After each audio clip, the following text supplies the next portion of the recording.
Hi hello నమస్తే, నేను మీకు గిట్టు. Welcome to our channel. Balayya Babu గారు దాదాపుగా 50 ఏళ్ళు పూర్తి చేసుకున్నటువంటి స్వర్ణోత్సవ వేడుకలు 1వ తేదీన జరగబోతున్నాయి. సో ఈ విషయం గురించి మనతో ఆయన అభిప్రాయాన్ని మనతో పంచుకోవడానికి బాలయ్య గారి అభిమాని, అదేవిధంగా తెలంగాణ యువజన నాయకుడు నాగేష్ గారు మనతో ఉన్నారు. వారితో మాట్లాడారు. నమస్తే నాగేష్. నమస్తే. బాలయ్య గారు ఇండస్ట్రీకి వచ్చి 50 ఏళ్ళు అయినటువంటి సందర్భంగా స్వర్ణోత్సవాలు జరగబోతున్నాయి. అవి ఏ విధంగా ఉండబోతున్నాయి? అవి ఏ విధంగా ఉండబోతుందంటే, అగ్ర హీరోలో ఉన్న బాలకృష్ణ గారు ఈ తరానికి ఉన్నారు. ఎన్టీ రామారావు, నాగేశ్వరరావు వాళ్ళ తరం వచ్చి చిరంజీవి గారు, బాలకృష్ణ, నాగార్జున వీళ్ళ తరం నడుచు. వీళ్ళు 50 సంవత్సరాలు అనేది పూర్తి చేసుకోవడం, ఇప్పటికీ యువ హీరోలతో పోటీ పడుతూ సినిమాలు తీస్తూ ఇట్లు కొట్టడం బాలయ్య ఒక్కరికి చెందింది. మిగతా హీరోలు పోల్చుకోండి మీరు. ఇప్పుడు ఉన్నారు వాళ్ళ పేర్లు అంటే నాగార్జున కానీ, చిరంజీవి కానీ, వీళ్ళు ఎక్కడ కూడా సినిమా రిలీజ్ అయినా కూడా ఒక 50 days ఆడడం కష్టం. కానీ 50 సంవత్సరాలు పూర్తి చేసుకున్నా కూడా బాలకృష్ణ గారి సినిమాలు 100 days నడుస్తున్నాయి. కర్నూలు కానీ, కడపలో కానీ, రాయలసీమ కానీ, తెలంగాణలో కానీ. వీటిని అభిమానులు కానీ అందరు కానీ చాలా బాగా ఆయనకి ఈ స్వర్ణోత్సవ వేడుకలకు హాజరవ్వాలని ఆసక్తిగా ఎదురు చూస్తున్నారు. ఈ స్వర్ణోత్సవాలు ఏవైతే ఉన్నాయో దానికి సంబంధించి వెన్యూలో కైతలాపూర్ నుంచి మళ్ళీ నోవా హోటల్కి వీళ్ళు వెన్యూని మార్చడం జరిగింది. ఎందుకు మార్చారు? ఎందుకు మార్చమంటే వచ్చే ఏర్పాట్లు అనేది మనకి వాతావరణం ఒకటి బాగోలేదు కారణం. రెండోది వచ్చేసి అక్కడ పార్కింగ్ అనే సమస్య. ఇప్పుడు ఇంతకుముందు అక్కడ ఓపెన్గా ఉండే, ఇప్పుడు ప్లేస్లు అనేది ఫ్లైఓవర్ పడడం ఒకటి, అండ్ సరిపోదు ప్లేస్ అనేది, ఇబ్బంది అవుతుంది పబ్లిక్కి. నోట్లు అనేది పార్కింగ్ ఉంది, హాల్ ఉంది, అంత ఉంది, వర్షం పడినా కూడా ఏం కాదు. ఆ విధంగా ఆలోచన పునరు నుంచి అక్కడ పెట్టాల్సి వచ్చింది. ఈ స్వర్ణోత్సవానికి సంబంధించి ఎన్టీఆర్ గారికి కానీ, కళ్యాణ్ రామ్ గారికి కానీ ఇన్విటేషన్ అందడం జరిగింది. వాళ్ళకి ఆహ్వానం అందింది.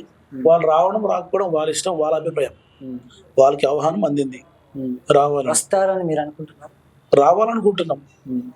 గతంలో మనం చూసుకుంటే కొన్ని వీడియోస్లో కానీ, కొన్ని సందర్భాల్లో కానీ బాలయ్య గారు ఎన్టీఆర్ గారికి కానీ, అదేవిధంగా కళ్యాణ్ రామ్ గారికి కానీ ఎటువంటి రెస్పెక్ట్ ఇవ్వకుండా వాళ్ళని ఏదో సైడ్ చేసినటువంటి విధంగా చాలా సందర్భాల్లో మనం చూసాం. లేదు, సో అలాంటి సందర్భాలే ఇక్కడ కూడా చేస్తారని అనుకొని ఎన్టీఆర్ గారు వస్తారా? లేదు, అలాగేం లేదు. వాళ్ళంతా ఒకటే కుటుంబం, ఒకటే ఫ్యామిలీ. వాళ్ళకి రెస్పెక్ట్ ఇవ్వాలంటే బయట వాళ్ళకి వాళ్ళ ఫ్యామిలీ వాళ్ళు ఎలా ఇచ్చుకుంటారు. అలాగేం లేదు, వాళ్ళంతా కలిసే ఉంటారు, వస్తారు. పోయినసారి కూడా వేరే బర్త్డే ఉండవు, ఆయన బయటికి వెళ్ళిపోయారు. ముందే అన్ని బుక్ చేసుకుని టికెట్లు రావడం కుదరలేదు. కైతలాపూర్లో రామారావు గారిది ప్రోగ్రామ్ పెట్టినప్పుడు 100 yearsది. ఇప్పుడు ఈసారి తప్పకుండా వస్తారు. వస్తారని మీరు అనుకుంటే వస్తారు. ఈ 50 years స్వర్ణోత్సవాలు జరగబోతున్నాయి కదా, సో ఈ జరగడం ఎలా అనిపిస్తుంది? సంతోషంగా ఉంటుంది. ఇప్పుడు ఈ స్వర్ణోత్సవ వేడుకలో మోక్షజ గారిని కూడా త్వరలో ఇంట్రొడ్యూస్ చేయబోతున్నారు. మోక్షజ బర్త్డే కూడా వస్తుంది. ఆయన బర్త్డే సందర్భంగా అనౌన్స్మెంట్ చేస్తున్నారు. ఎవరితో తీస్తున్నారు, ఎప్పుడు తీస్తున్నారు, సినిమా ప్రారంభం, దాని గురించి మాట్లాడడం జరుగుతుంది. సినీ ప్రముఖులు అందరూ హాజరవుతున్నారు, కన్నడ కానీ, తమిళ్ కానీ. అంటే సినిమా ఇండస్ట్రీలో బాలయ్య గారి ఫ్యామిలీకి కానీ, నాగార్జున ఫ్యామిలీకి కానీ, లేకపోతే చిరంజీవి ఫ్యామిలీకి కానీ, వీళ్ళకి సంబంధించినటువంటి ఫ్యామిలీ వాళ్ళే, వీళ్ళకి సంబంధించినటువంటి ఫ్యామిలీ హీరోసే, వాళ్ళ కొడుకులు కానీ, వాళ్ళ అల్లుళ్ళు కానీ, వాళ్ళ తమ్ముళ్ళు, వీళ్ళ ఫ్యామిలీలే ఉంటున్నాయి. మిగతా వాళ్ళని తొక్కేస్తున్నారు. ఆ తొక్కేయడం వెనకాల కూడా చిరంజీవి గారి హస్తం ఉంది, నాగార్జున గారి హస్తం ఉంది, బాలయ్య బాబు గారి హస్తం ఉంది. పెద్ద హీరోలే చిన్న హీరోలను రానివ్వట్లేదు, వాళ్ళ ఫ్యామిలీ ఇంకో సపోర్ట్ చేస్తున్నారు, మిగతా వాళ్ళకి చేయట్లేదు అంటారు. దీనికి అలా ఏం లేదు. ఇప్పుడు బాలయ్య బాబు గారు ఉన్నారు, ఆయనకి వారసత్వం కావాలి. ఎన్టీ రామారావు గారు ఉన్నారు, వచ్చిన కొడుకులు కానీ, హరికృష్ణ గారు కానీ, బాలకృష్ణ గారు కానీ. ఇప్పుడు రామకృష్ణ గారు అయితే ఇండస్ట్రీ లేకపోవచ్చు, వాళ్ళిద్దరు సినిమా ఇండస్ట్రీకి రావడం జరిగింది. ఇప్పుడు నెక్స్ట్ హరికృష్ణ గారి కొడుకులు కళ్యాణ్ జూనియర్ గారు వచ్చారు. ఇప్పుడు బాలయ్య బాబు గారు, ఈయన తరం అయ్యే టైంకి వాళ్ళు వారసులు ఉండాలి కదా. తెలుగు ఇండస్ట్రీ వాళ్ళు కూడా కాపాడుకొని రావాలి కదా. ఎవరు వచ్చినా కూడా వాళ్ళు ఎంకరేజ్ చేస్తారు, ఎవరు వచ్చినా కూడా సపోర్ట్ ఇస్తారు.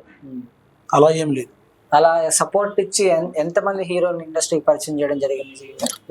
ఎంతమందిని సపోర్ట్ ఇచ్చి చేయడం జరిగిందంటే, వాళ్ళకి టాలెంట్ ఉండాలి, వాళ్ళు రావాలి, వాళ్ళు సినిమాలు తీసుకోవాలి. ఇలా మిగతా వీళ్ళతో కాకుండా మిగతా హీరోలు ఉన్నారు కదా, వాళ్ళు డైరెక్ట్ ఇలాగ వచ్చినారు కదా. వాళ్ళకి ఇప్పుడు వీళ్ళ సపోర్ట్ వల్లే వచ్చారు కదా. ఇప్పుడు అంత చాలా మంది చెప్పుకుంటారు, బాలయ్య బాబు వల్ల మేము వచ్చాము ఇండస్ట్రీకి, మాకు సపోర్ట్ చేశారు, మాకు డైరెక్టర్గా కానీ హీరోగా కానీ మాకు అవకాశం ఉన్నారు. చాలా మంది ఉన్నారు. వాళ్ళకు ఒక 2 పేర్లు చెప్పు. ఇప్పుడు సప్తగిరి, సో ఆయన పవన్ కళ్యాణ్ ఫ్యాన్ అని చెప్పి వచ్చాడు. ఓకేనా? పవన్ కళ్యాణ్ ఫ్యాన్ కి బాలయ్య బాబుకి ఏం సంబంధం? లేదు, ఫ్యాన్స్ పరంగా సపోర్ట్ ఇస్తే కూడా చాలా మంది హీరోలు అయ్యారు కదా. ఇప్పుడు చిరంజీవి గారి ఫ్యాను సునీల్, ఆయన కూడా హీరో అయ్యాడు. చిరంజీవి గారి పేరు చెప్పుకుని వచ్చినట్టు కదా. ఇప్పుడు ఆలీ ఉన్నాడు, ఆయన కూడా హీరో, కమెడియన్.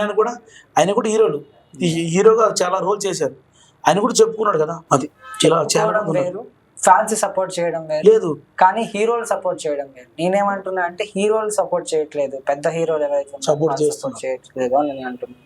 సపోర్ట్ చేస్తున్నారు. ఎవరు కొత్తగా వచ్చినా కూడా వాళ్ళకు కూడా వీళ్ళు థియేటర్స్ కానీ ఇవ్వడం కానీ, తర్వాత వాళ్ళ సినిమాకి ఇబ్బంది కలగకుండా చూడడం, ఎలాంటి ఇబ్బందులు ఏమి లేదు.